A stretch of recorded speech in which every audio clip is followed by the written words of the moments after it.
Hello my dear passionate NEET aspirants, welcome back to Magnet Brains IIT JEE NEET. मैं हूं doctor Ritika Bhardwaj, आपकी biology mentor, और आज के इस सेशन में मैं लेकर आई हूं डेली प्रैक्टिस प्रॉब्लम के सॉल्यूशंस और टॉपिक है हमारा वायरसेस। ये टॉपिक हमने टॉपिक वाइज एक्सप्लेनेशन के पार्ट में कंप्लीट कर लिया है। दो पार्ट्स में हमने वायरसेस के बारे में पढ़ा है। पहले पार्ट में हमने पढ़ा है वायरसेस का नेचर कैसा होता है, जनरल कैरेक्टरिस्टिक्स क्या होते हैं, स्ट्रक्चर कैसा होता है, और सेकंड वाले पार्ट में हमने पढ़ा है कि क्लासिफिकेशन क्या है, कहाँ वायरसेस का यूज है, कैसे क्या क्या चीजें कॉज करते हैं वायरसेस। ये सारी बातें हमने वायरस को लेकर करी। अब बारी है इससे रिलेटेड क्वेश्चन सॉल्व करने की, तो आइए बिना देर किए क्वेश्चन सॉल्व करना स्टार्ट करते हैं। लेकिन उससे पहले मैं आपको बताऊंगी कि हमारा नीट का कोर्स मॉड्यूल क्या है। बहुत बार आपके दिमाग में क्वेश्चंस आते रहते हैं कि कैसे हमको पढ़ना है, कैसे पीडीएफ मिलेगी, कैसे आगे बढ़ना है, क्या प्लान है।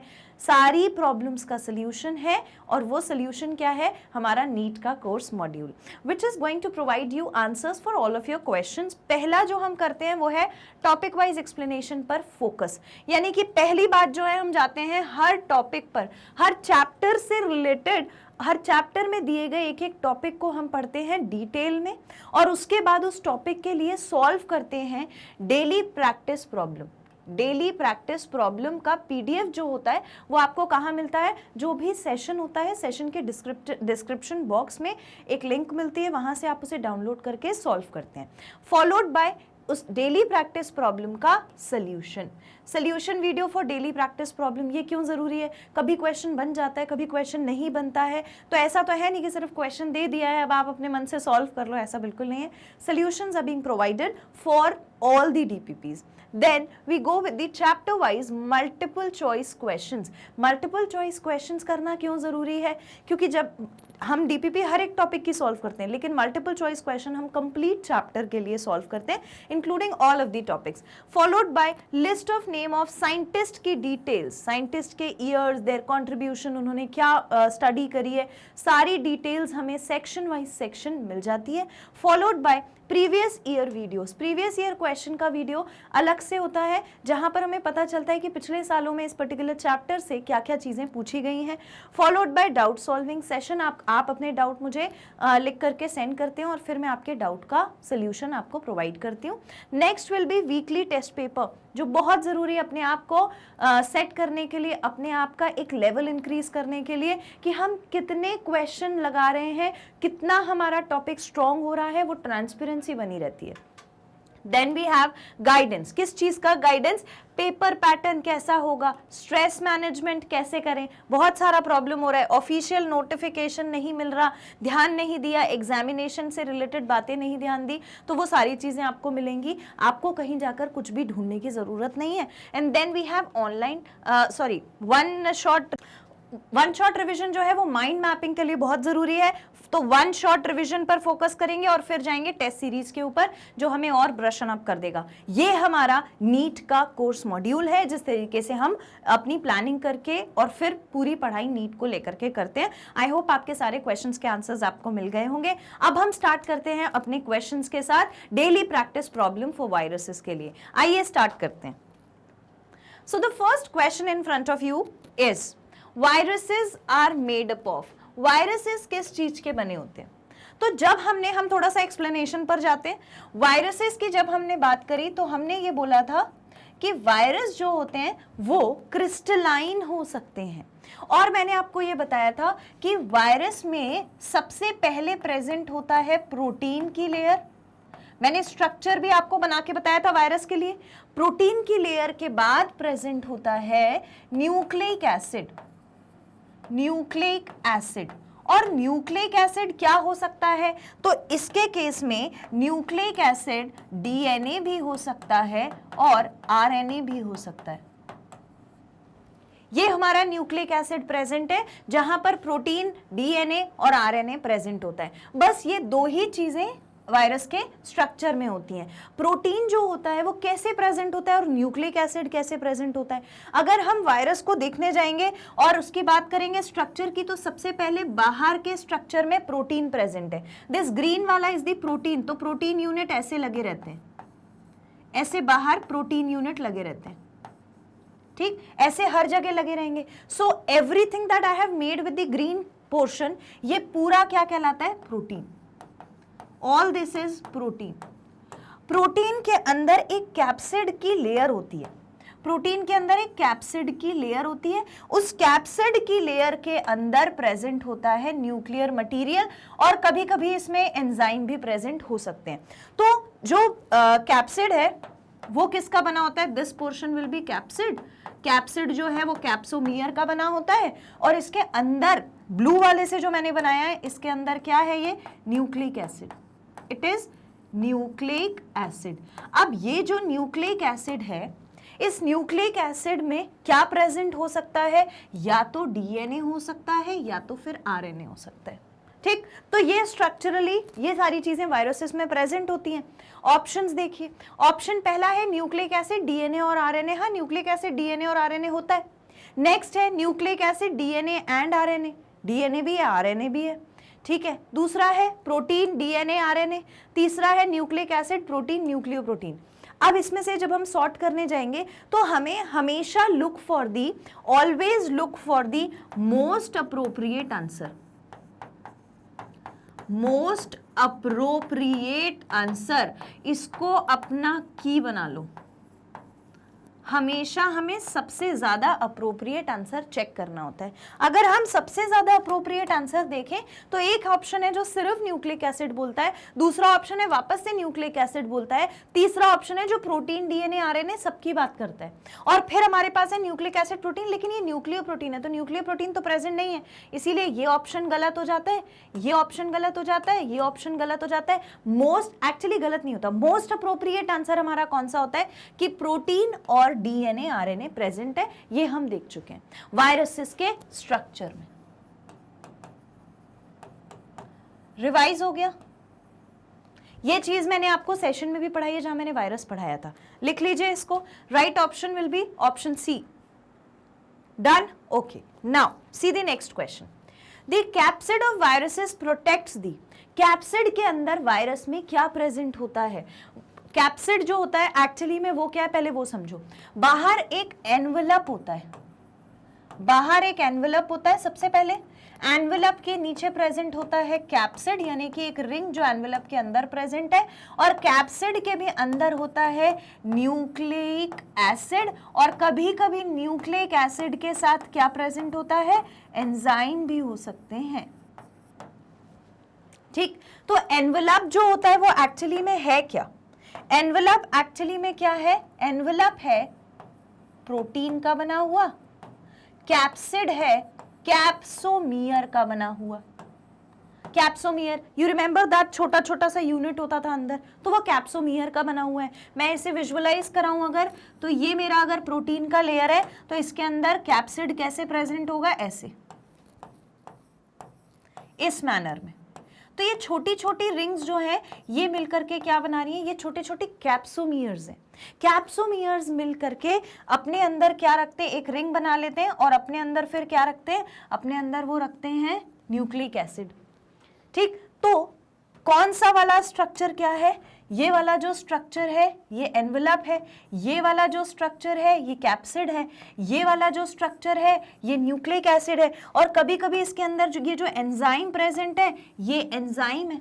ठीक, तो ये हमारे वायरस जो है वो ऐसा है ना? वायरस हमारा ऐसा है। इसमें हमसे इस बार, पिछली बार क्वेश्चन कुछ और था कि भाई न्यूक्लिक एसिड में क्या प्रेजेंट होता है, तो न्यूक्लिक एसिड में हमारे पास क्या प्रेजेंट होता है? देखो, डीएनए आरएनए होता है। ठीक है, एंजाइम अलग से होते हैं। तो इस क्वेश्चन में क्या पूछा है? कैप्सिड ऑफ वायरस किसको प्रोटेक्ट करता है? कैप्सिड जो है उसके अंदर कौन प्रेजेंट है? उसके अंदर प्रेजेंट है हमारा nucleic acid. Nucleic acid present है, तो ये हमारा आंसर होगा ना, न्यूक्लिक एसिड को प्रोटेक्ट करता है। ऑप्शंस देखिए क्या क्या है। पहला ऑप्शन कहता है न्यूक्लियोप्रोटीन, दूसरा ऑप्शन कहता है कैप्सोमियर। न्यूक्लियोप्रोटीन नहीं, कैप्सोमियर नहीं, न्यूक्लिक एसिड, प्रोटीन नहीं, प्रोटीन बाहर की लेयर होती है। तो सही आंसर हमारा क्या हो गया? Nucleic acid. Option C is the correct answer, nucleic acid. ठीक है, लिख लीजिए इसको। Written? Okay, now next question, दूसरा देखिए, protein coat of virus is made up of small sub units called. Protein coat छोटे छोटे सब यूनिट्स का बना होता है, तो उन सब यूनिट्स को हम क्या कहते हैं?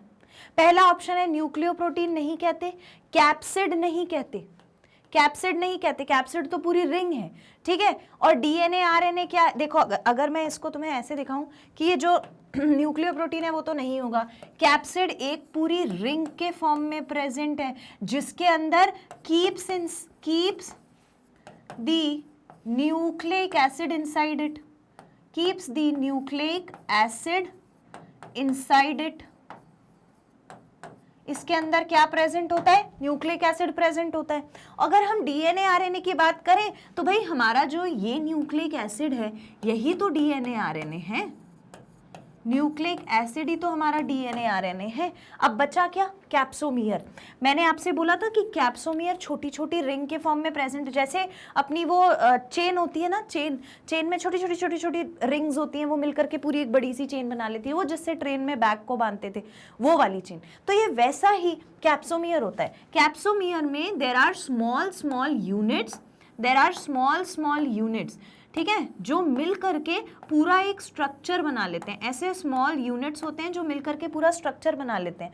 तो all of this structure is the capsid. लेकिन अगर मैं इसमें से एक रिंग को बाहर निकाल लूं, अगर मैं इसमें से एक रिंग को बाहर निकाल लूं और ऐसे देखने की कोशिश करूं तो एक रिंग मेरे पास निकल के आती है, I get one ring this, एक रिंग निकल के आती है। तो ये जो एक रिंग है, ये जो एक रिंग है ना, इसी को बोलते हैं क्या?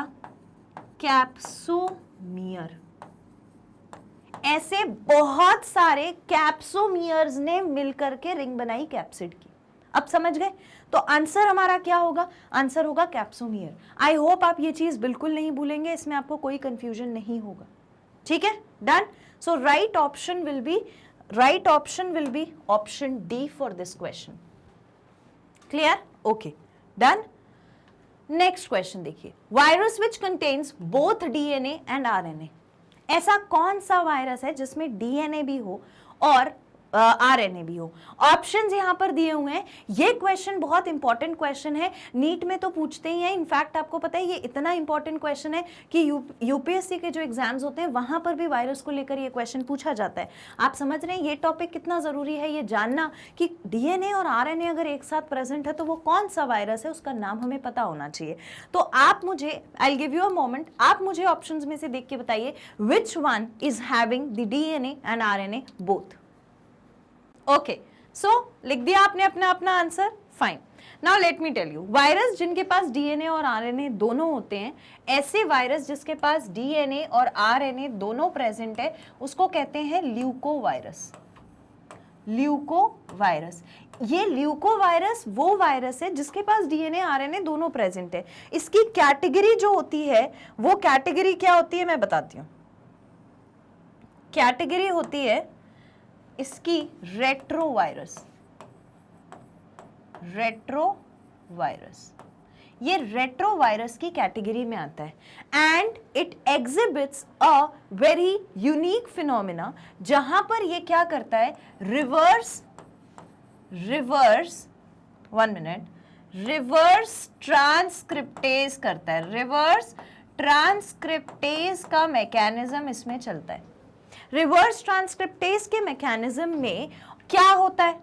इसमें होता है ऑल्टरेशन, इसमें होता है ऑल्टरेशन होता है। किस चीज का ऑल्टरेशन होता है?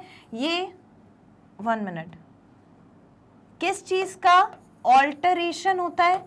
तो ये ऑल्टरेशन होता है हमारे डीएनए और आरएनए को लेकर, डीएनए और आरएनए को लेकर।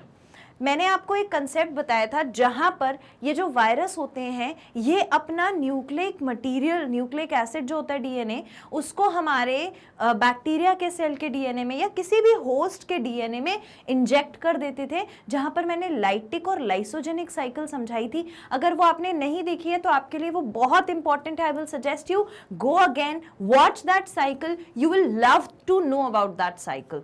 वहां पर मैंने आपको बताया था कि कैसे वायरस अपना अपना न्यूक्लियर मटेरियल जो होता है वो दूसरे ऑर्गेनिज्म के सेल में उसके न्यूक्लियर मटेरियल के साथ कंबाइन करा के अपना नया रेप्लिकेशन कराता जाता है। तो वैसा ही कुछ यहाँ पर भी होता है। रिवर्स ट्रांसक्रिप्टेज का मतलब होता है कि साइकिल चलेगी और साइकिल में ऑल्टरेशन होगा, किसके बीच में, एक बार ये बनेगा, एक बार ये बन जाएगा, एक बार ये बन जाएगा, तो एक बार ये बनेगा, एक बार ये बनेगा, ऐसे करके साइकिल चलती रहती है। ठीक है, तो रिवर्स ट्रांसक्रिप्टेज का मैकेनिज्म किसमें होता है? रेट्रोवायरस में। रेट्रोवायरस कौन सा वायरस है? जिसके पास डीएनए आरएनए दोनों प्रेजेंट है। और एग्जाम्पल इसका क्या है? एग्जाम्पल है हमारा leukovirus. Example is leukovirus. Clear? Leukovirus example है। बात समझ में आ गई? ऑप्शंस देखिए, ऑप्शन में क्या क्या दिया हुआ है। टीएमवी नहीं, बैक्टीरियोफेज नहीं, राइनोवायरस नहीं, none of the above. Yes, definitely none of the above. लेकिन अगर इस ऑप्शन में इस नन ऑफ द अबव की जगह यहां लिखा होता रेट्रोवायरस तो भी ये आंसर सही था, और अगर इसकी जगह यहां लिखा होता ल्यूकोवायरस तो भी ये आंसर सही था इन एनी ऑफ द केसेस। तो हो सकता है अगली बार के ऑप्शन में आपको 4 सेट्स जो दिए जाएं उसमें ये दोनों तो दिए जाएं, या फिर इन दोनों को न भी दिया जाए, इनमें से कोई एक इंक्लूड कर दें और एक राइनो वायरस रख दें और दूसरा बैक्टीरियो वायरस रख दें। ऐसे करके 4 ऑप्शन बना दें और फिर लिख दें नन ऑफ द अबव। तो फिर हमारा आंसर या तो रेट्रोवायरस पे जाएगा या ल्यूकोवायरस पे जाएगा। दोनों में से एक ऑप्शन जरूर प्रेजेंट होगा in any of the cases. तो अभी के लिए हमारा आंसर क्या है? None of the above. बात समझ में आ गई? क्लियर? लिख लो इसको। Done? Okay, now the next question. Crystal of virus consist largely of. जो वायरस का क्रिस्टल होता है उसमें ज्यादातर क्या प्रेजेंट होता है? सबसे ज्यादा अमाउंट में वायरस के स्ट्रक्चर में जो प्रेजेंट है वो क्या है? तो अगर हम वायरस का स्ट्रक्चर देखें, मैं आपको दोनों स्ट्रक्चर्स बना के बताती हूँ। पहले तो हम नॉर्मल एक वायरस का सेल बनाते हैं, तो ये हमने उसका वायरस का सेल बना लिया। और यहाँ पर मैं बैक्टीरियोफेज की अगर बात करूँ तो बैक्टीरियोफेज में भी क्या प्रेजेंट होता है? यही सब प्रेजेंट होता है। बैक्टीरियोफेज में एक ये, ठीक है, फिर ये था, फिर ये था, फिर ये था, फिर ये था, ठीक है, ऐसा ही स्ट्रक्चर था। उसके बाद इसके पास ये वाला स्ट्रक्चर ऐसे कुछ प्रेजेंट था, ऐसे, है ना, ऐसे एक नेक प्रेजेंट था। और नेक के बाद इसके पास क्या प्रेजेंट था? नेक के बाद इसके पास प्रेजेंट था ऐसे एक टेल। टेल के बाद इसके पास क्या प्रेजेंट था? टेल के बाद इसके पास ऐसे ऐसे प्रेजेंट थे अलग से। टेल के बाद इसके पास ऐसे कुछ स्ट्रक्चर जुड़े हुए थे, टेल फाइबर्स जिसको हम कहते थे, यही था। ठीक है, अब इसमें न्यूक्लियर मटेरियल कहाँ प्रेजेंट था? तो भाई पहले हमें क्या बनाना पड़ेगा? कैप्सिड बनाना पड़ेगा। तो चलो फटाफट से कैप्सिड बना लेते हैं। सी, कैप्सिड ऐसे प्रेजेंट था,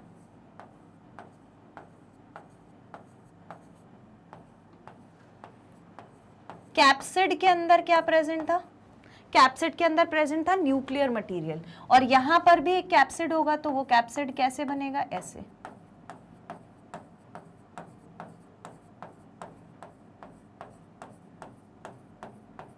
ठीक है, अब इसका न्यूक्लियर मटेरियल ले आओ।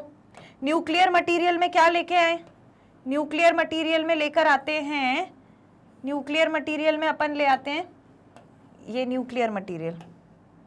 ठीक है, 1 मिनट, ये न्यूक्लियर मटेरियल ले आते हैं।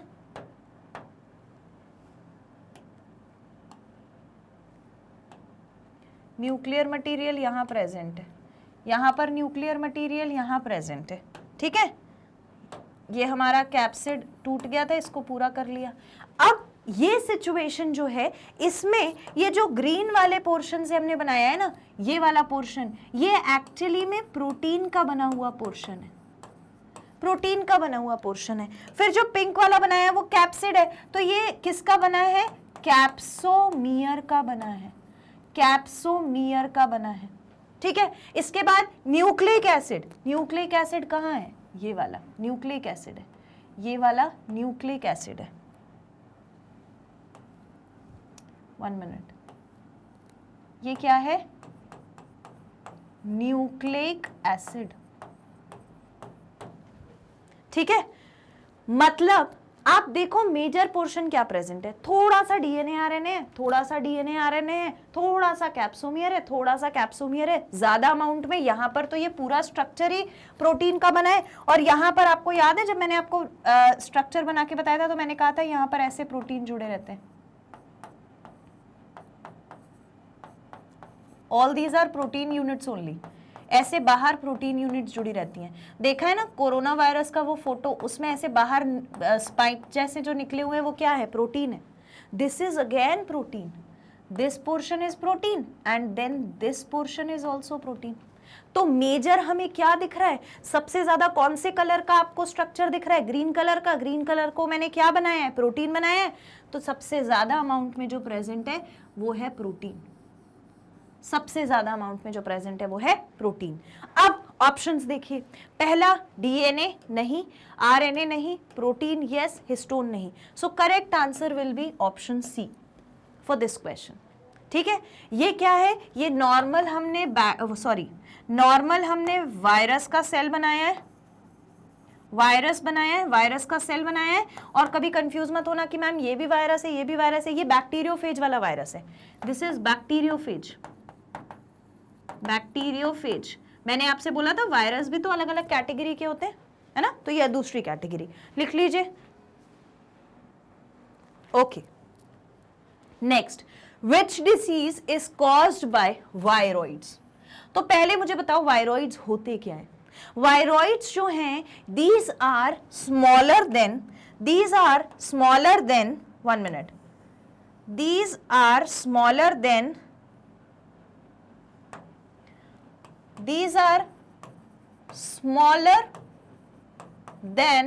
viruses। ये वायरसेस से भी स्मॉल है, वेरी स्मॉल इन साइज। ठीक है, और बहुत खास बात इनकी क्या होती है, they only cause diseases in plants. ये किस में डिसीजेस कराते हैं, प्लांट्स में डिसीज कराते हैं। एनिमल्स में इनसे डिसीज नहीं दिखेगी। और क्योंकि इनका डिसीज कॉजिंग वाला ना यूनिक फीचर है प्लांट में डिसीज कराने का, इसीलिए क्वेश्चन भी वही पूछा गया, which disease is caused by viroids. अब प्लांट की डिसीज पे फोकस करना है। लीफ कर्लिंग डिसीज वायरस की वजह से होती है, वायरॉइड की वजह से नहीं। Potato spindle disease, dwarfing disease virus की होती है। ऑल ऑफ द अबव नहीं होगा, तो हमारा सही आंसर क्या होगा, potato spindle virus, potato spindle disease जो वायरॉइड कराता है। ठीक है, write it down, all the points about the viroids. Done? Okay. Now see the next question. Among the common cold है यानी कि फ्लू है, मम्स है, स्मॉल पॉक्स है, हर्पीस है, इन्फ्लुएंजा है, एड्स है। How many diseases are caused by viruses in humans. दी गई डिसीज में से कितनी डिसीज ह्यूमंस की वजह से हो रही है। कोई दिक्कत नहीं है, आओ एक बार बनाते हैं। ठीक है, एक बार बनाते हैं कि कौन सी डिसीज हमारे वायरस कॉज कर रहे हैं। ये वाला कलर तो था ही, चलो let me take another colour. अगर मैं इन डिसीजेस पे जाऊं तो पहली डिसीज मेरी कौन सी है, पहली डिसीज मेरी कौन सी है, पहली डिसीज है मेरी कॉमन कोल्ड। कॉमन कोल्ड जो कि मुझे लग रहा है कि शायद मुझे अभी हो रही है क्योंकि मेरे को थ्रोट में पेन हो रहा है। तो कॉमन कोल्ड जो है वो किसकी वजह से हुई, वो एक फ्लू है, वायरस की वजह से हुई। ठीक, फिर आता है mumps, then we have mumps. Mumps किसकी वजह से होता है, सारी डिसीजेस मैंने पढ़ाई है सेशन में, अगर नहीं पढ़ी है तो वो बहुत इंपॉर्टेंट है, वापस से जाके सेशन को देखने की जरूरत है और उन डिसीजेस को पढ़ना इंपॉर्टेंट है। उसमें से किसी भी डिसीज को लेकर क्वेश्चन पूछा जा सकता है। ठीक है, तो मम्प्स हो गया। मम्प्स के बाद small pox, again a viral disease. Small pox फिर से क्या है, वायरल डिसीज है। फिर आता है हर्पीस, तो हर्पीस भी मैंने आपको बताया था वायरस के वजह से होने वाली डिसीज है। फिर आता है influenza, influenza this is also a flu. इसके बाद आता है एड्स। कितनी डिसीजेस हुई, 1 2 3 4 5 एंड 6। सारी डिसीजेस मुझे कैसी लगती हैं कि किसकी वजह से हो रही हैं? वायरस की वजह से हो रही हैं। ठीक है, इसमें पूछा है how many diseases are caused by viruses in humans. इसमें से कौन सी वाली ह्यूमंस में होने वाली वायरस डिसीजेज हैं? तो अगर मैं कॉमन कोल्ड पे जाऊं, या मैं मम्स पे जाऊं, या मैं smallpox, herpes, influenza, AIDS, किसी की भी बात करूं, सब किसकी वजह से हुए हैं? सब हुए हैं हमारे वायरस की वजह से, है ना। और ह्यूमंस में होने वाली डिसीजेज हैं।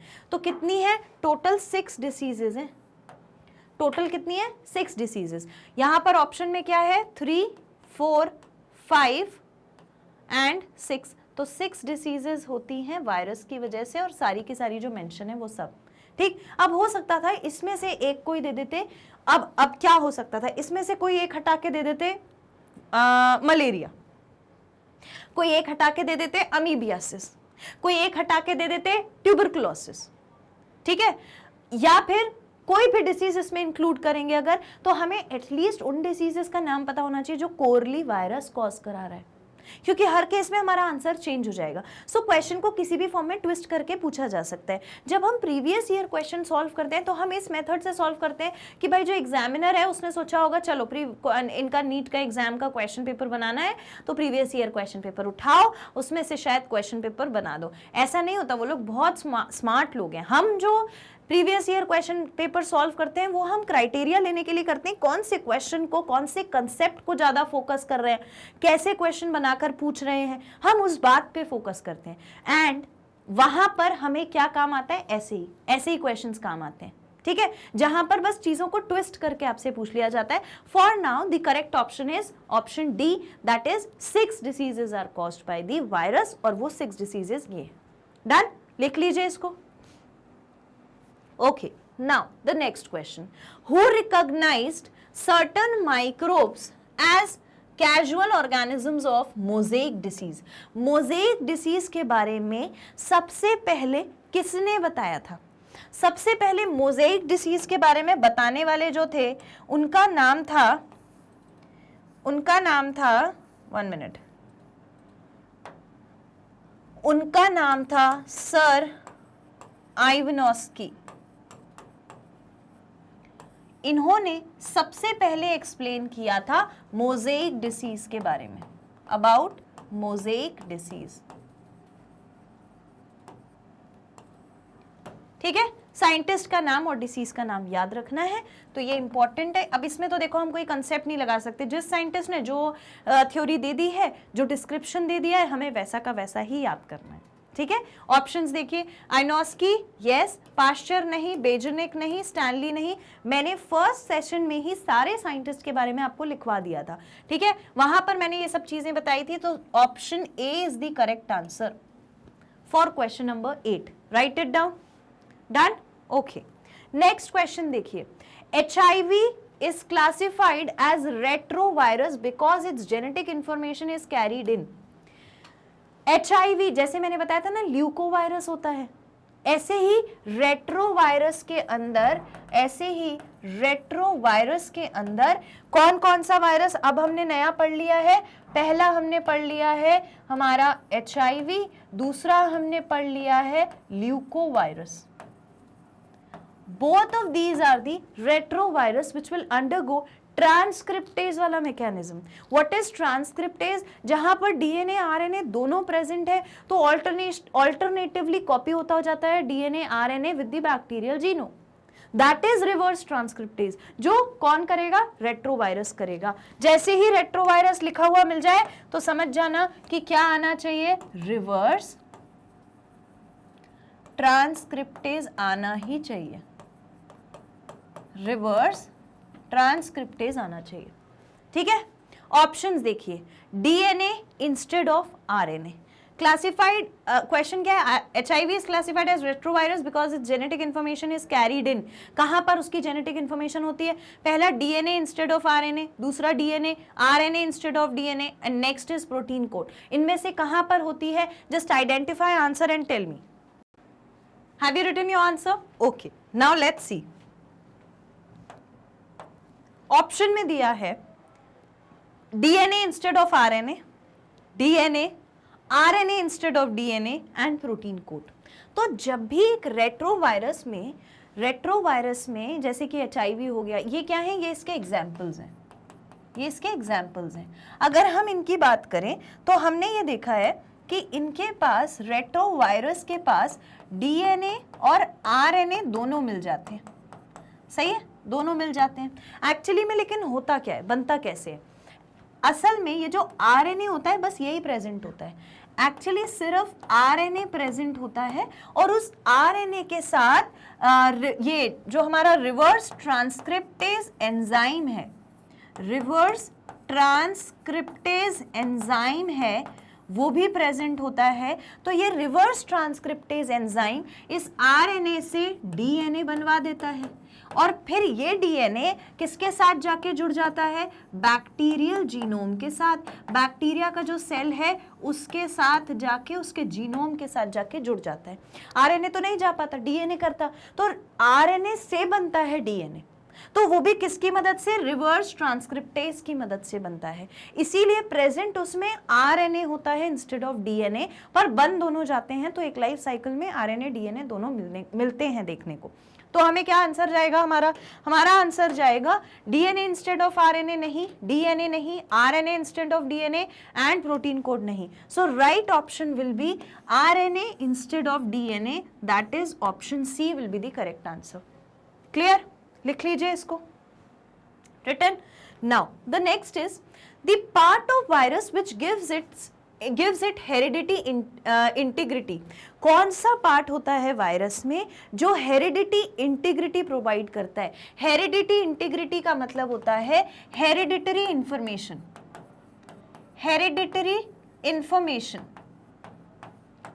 तो हेरिडिटी इंफॉर्मेशन कहाँ पर प्रेजेंट होती है, हेरिडिटी इंफॉर्मेशन हर ऑर्गेनिज्म में कहाँ प्रेजेंट होती है, DNA में, है ना। मतलब कि बेसिकली RNA या DNA मिल गया तो न्यूक्लिक एसिड में प्रेजेंट होती है, और इस न्यूक्लिक एसिड के अंदर एक्चुअली में जिस यूनिट पे हेरिडिटी इंफॉर्मेशन रहती है, वो जगह जहां पर न्यूक्लिक एसिड में ये इंफॉर्मेशन स्टोर्ड रहती है वो है न्यूक्लियोटाइड बेस।